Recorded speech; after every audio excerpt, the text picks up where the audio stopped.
Antoine Semenyo has been one of the best players in the Premier League so far this season, and we now know that he will be available for just £65 million in January. United have been interested for a long time, and we're a huge fan of him here on the channel.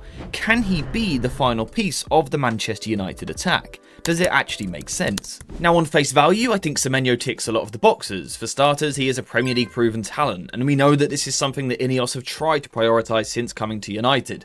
A player that can come into the club at their prime age and know the league. They need less adaptation period, which would be perfect for a signing in January. You would feel he can come into the club and immediately hit the ground running. He also ticks the box of being versatile. Versatility is incredibly important for a small squad. When you're trying to manage these players, it's great to have someone that can play in a few different positions rather than needing two players for each spot. Semenyo could realistically potentially play left wing back, right wing back, left 10, right 10, and maybe the striker as well. And if you were to change to a 4-3-3 in future, he could once again play across the front three. Semenyo also has the physicality. This was something that Manchester United really looked for in the summer, with the likes of Cesco and Boomo and Cunha as well. Semenyo ticks those boxes of being very, very strong, very physically capable, but also very powerful, very explosive, and extremely intense athlete. Something United have been looking for. And then lastly, output. Semenyo has been one of the best players in the Premier League so far this season.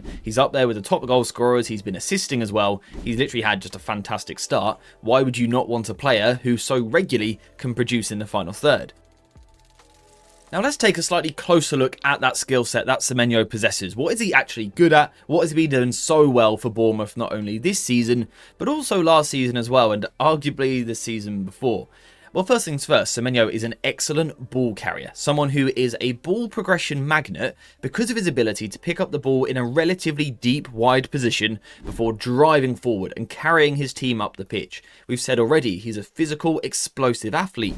But importantly, technically, he's very good with the ball at his feet. He keeps the ball extremely close to him whilst dribbling, which allows him to move the ball forward. And I think he is one of those players that sort of crosses between ball carrying and dribbling quite frequently. He has the ability to simply push the ball and run up the pitch, which would be ball carrying, but also he has the ability in a 1-versus-1 situation to stand up a fullback and rinse them, absolutely destroy them. He can go both ways. He has this brilliant ability to get the ball centered, giving himself the potential to take the ball left or to take the ball right. And of course, for the defender, that's extremely difficult to deal with because you're almost playing a bit of a guessing game. You're trying to figure out where Semenyo is going to go, and that gives Semenyo the upper hand because he has that brilliant ability to go both ways. He's an extremely two-footed player.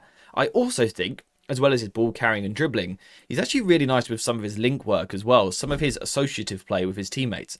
So rather than being a selfless ball carrier all the time, I actually think his combination play is quite nice, and his disguise on the ball is often quite nice. Again, that's probably impacted by the fact that he is extremely two-footed. So when he picks the ball up, you don't know if he's going to be passing left or right. He might be playing to the overlap or inside. That ability, again, to always keep the opponent sort of second-guessing themselves gives Semenyo a little bit of extra time. And some of his passing and moving work is really nice. Some of his two-touch work to move into the final third is extremely effective.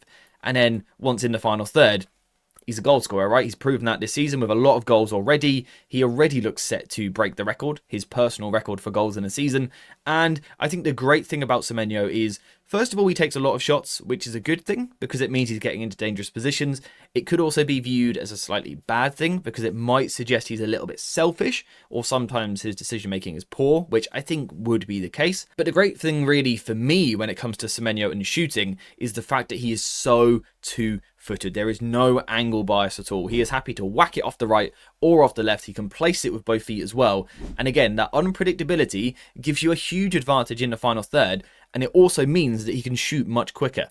Sometimes what we will see is the ball sort of falls for a forward and it's on their left foot and they're not comfortable there.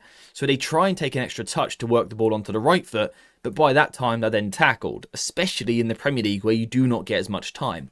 Semenyo doesn't have that problem. If the ball drops right or left, he has the ability to hit it immediately, and he's also got excellent ball striking on those laced finishes, striking through the ball, sort of powering it at the goalkeeper, or hopefully not at the goalkeeper, hopefully past the goalkeeper. But you get the idea. He is an excellent two-footed shooter, and that makes him excellent in the final third. So the question now is, how does this work in terms of tactical fit if he was to sign for Manchester United? Does it work? Where does Semenyo like to play? Well, before we think about a position, left wing back, left 10, right 10, whatever, I think Semenyo is a wide player. He's a player who likes to start wide, whether that's on the left or the right, but he does eventually like to move closer to goal if possible. You can see that in his heat map this season. He's very wide on both sides of the pitch, but as it gets closer to the final third, as it gets closer to the penalty area, he starts to drift inside a little bit. Now, that idea of starting wide could see Semenyo fit into a wing-back role at Manchester United. On the left-hand side, Semenyo is the sort of player who in this position could be an excellent progressive player for United because, again, he's amazing at picking the ball up and moving forward. What we've seen sometimes against mid-blocks is United struggle to move the ball forward because the opposition is so compact. What you sometimes need in those moments, rather than just passing the ball round the back, is sometimes you need a player to take responsibility. Amad often does it fantastically on the right-hand side. He will pick the ball up, he will commit people, and Semenyo could do the exact same thing over here, or he could do it on the left-hand side. He could be a player that you roll the ball into, and compared to the likes of Dalot or Dorgu or people like that, Semenyo is going to be much more expressive, much more proactive on the ball. He's going to take more risks. He's going to try and move forward because, like Amad on the other side, he is a forward. He is someone who wants to take chances on the ball. There is also an element here of sort of combining with people in front of him, particularly Cunha, if Semenyo was to be left wing back.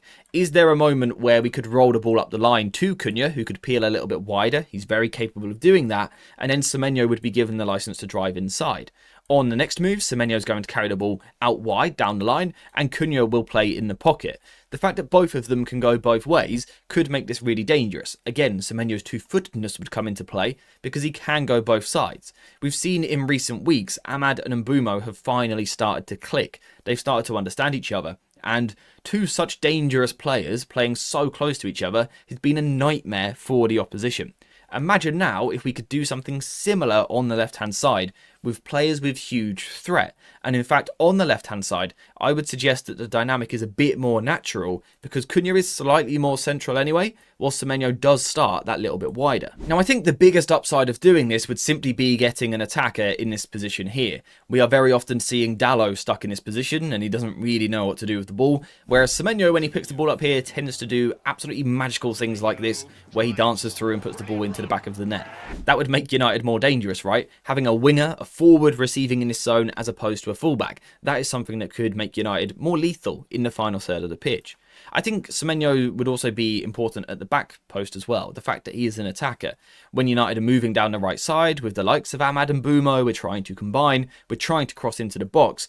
You would think Semenyo, again being a forward, would be someone that would attack the back post more than perhaps Dalot. Again, Dalot is a defender, so instinctively he wants to defend. Semenyo is a forward, so instinctively, removing positions from the conversation, his instinct is to get himself into the final third, is to attack the back post, is to get involved in goal-scoring moments. So again, that could make United more dangerous in that asset. My only question here would be whether Semenyo actually fixes our problem with crosses. We've seen down the left-hand side, we struggle to deliver into the box.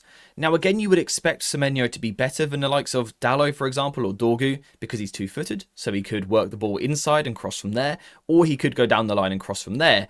But Semenyo isn't an amazing crosser. He's not bad at it, it's just not a big part of his game. So that would just be one question mark for me personally. Does he really solve that problem? Now, for every negative that you could potentially think of, there are also huge positives. For example, imagine Manchester United are defending deep, we nick the ball in the midfield with Bruno Fernandes, and now we are looking to transition. We would have Semenyo absolutely tearing it up down the left-hand side. Amad would do the same from the right. And then you've got Mbeumo, Cunha and Šeško, potentially as a front five, transitioning. That transitioning threat is simply ridiculous. The likes of Semenyo, Cunha and Mbeumo, all in theory joining the club within a span of 10 months, would really be a flex on the rest of the league. Taking some of the very best players outside of the top 6 clubs, bringing them to United and putting them all together would really be, like I said, a flex on the rest of the league of what we can do still. And having these guys in transition would be monumental really to the way that United play. I think something else that is interesting is Semenyo's height at left wing back. Manchester United are a team that like to play the ball long, often to Šeško and Mbeumo, Cunha. That's why we signed these guys, because they're physical, because they can compete, allowing United to be a better duelling side. Well, Semenyo would add to that. He's absolutely brilliant in the air for a winger. He's around 6 foot tall, maybe slightly taller, and his aerial numbers have been very good over the past few seasons. Semenyo would be another player that United could go long to, and again, that gives us another way of playing. So on the ball, it looks like Semenyo could largely be extremely effective. He would provide another way for United to move the ball forward, another danger man, someone that can carry the ball, dribble, pass, cross and score goals, whilst also being a beacon for us on long balls as well. The only concern really is whether he wants to come inside a little bit too much, and whether or not he's a natural crosser, which is something that we need. But how about defensively? Does Semenyo fit this team from a defensive point of view?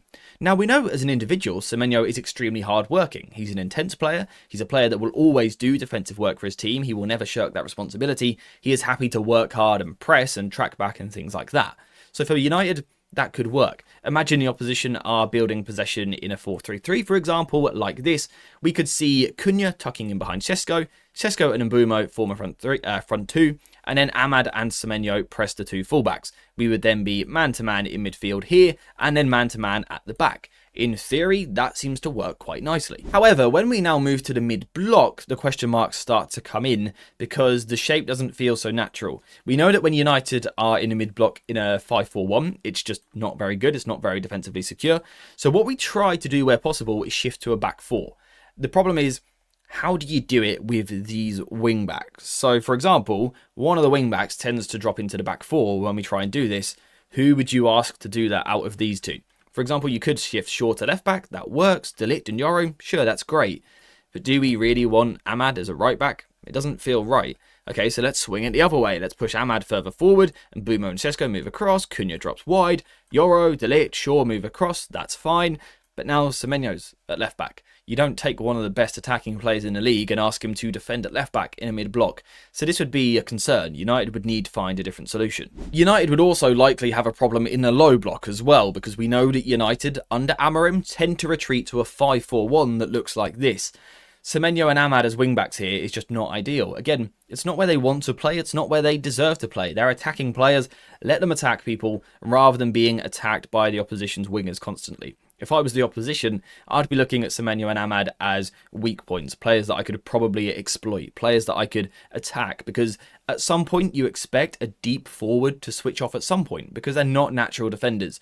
So this would be an area of real concern for me. I think for it to work defensively for United, it would be a case of Semenyo or Amad, as opposed to both of them playing in the same team, unless there's a very different solution that you guys can come up with, and let me know in the comments down below if you do. The way I see it is it would be Semenyo or Amad, which isn't a bad thing. That's incredible squad depth. They could both be our left wing back option, for example. You could play Dallo as your right wing back, and Semenyo and Amad could take it in turns playing on the left hand side. Amad can play multiple positions, so can Semenyo, so can Cunha, so can Mbeumo.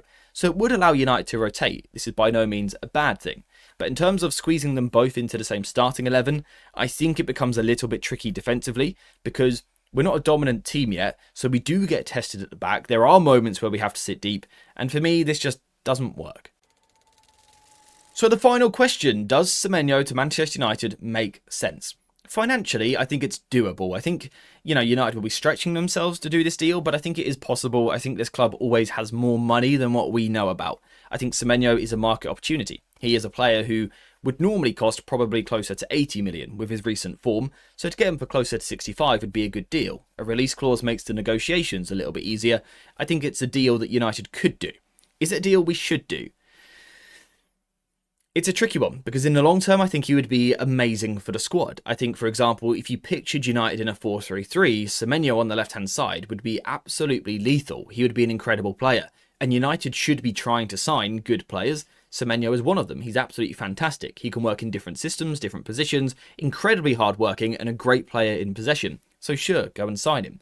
The problem is, where does he quite fit in our current idea? Because he's not a striker. He could play there sometimes, but he's not naturally a striker.